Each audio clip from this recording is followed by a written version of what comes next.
This video covers Chapter 6 of the book Spring Boot Quick Start.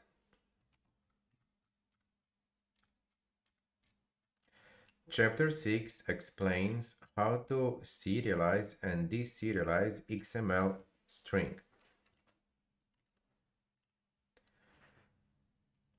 In other words, how to deserialize XML into DTO and how to serialize DTO back into XML. To serialize or deserialize between DTO and XML, DTO class needs to be annotated with XML root element as shown here. This will tell Spring that we are interested to use XML rather than JSON for serialization and deserialization.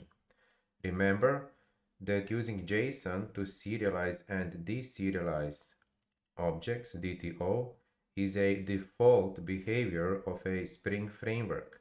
So, in order to tell Spring framework that we would rather use XML to deserialize and serialize DTO, then we need to annotate a class with this annotation.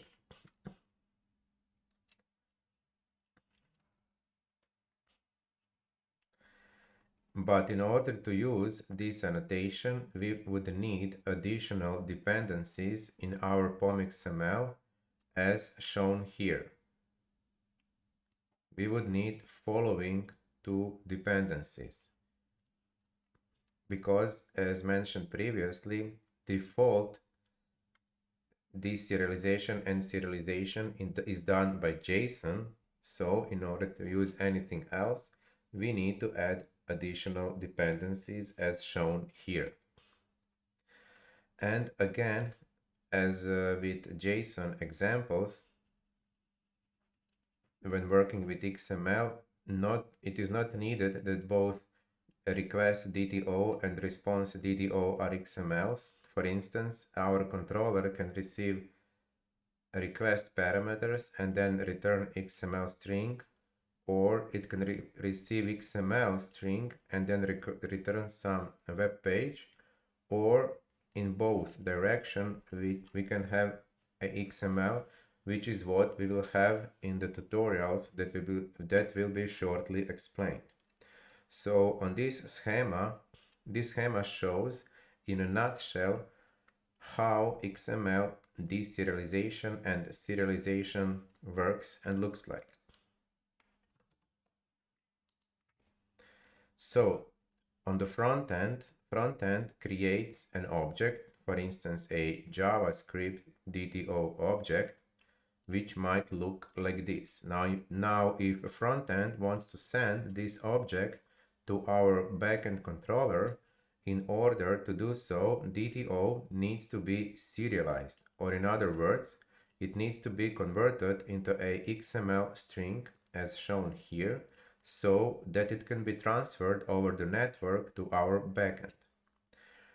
When backend receives XML string, it needs to deserialize that string into DTO Java object because this DTO will then be forwarded to our service layer, and service layer works with Java object. In general, we want our backend Spring Boot web application to work exclusively with Java objects rather than a mix of Java objects and XML string. This is why we are doing deserialization inside the controller before this DTO is then consumed with other layers of our application, like for instance a service layer. Such Java object in our example would then look like this. So this XML string would be deserialized into this DTO. When service layer is done with its calculation, it will return DTO back to the controller. And controller would like to return this DTO to the front end.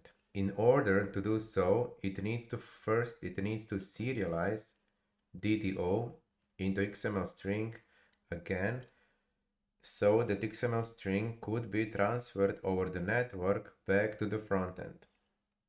When frontend receives XML string, it needs to first deserialize that string into a JavaScript object in order to be able to work with it. So we have serialization whenever DTO object needs to be sent to the other side over the network as XML string, and we have deserialization whenever XML string arrives at the destination where it needs to be deserialized into DTO object, either into DTO Java object on the backend, or for instance DTO JavaScript object when returned back to the frontend. So now we will go through tutorials that cover all of these subjects in more detail with specific examples.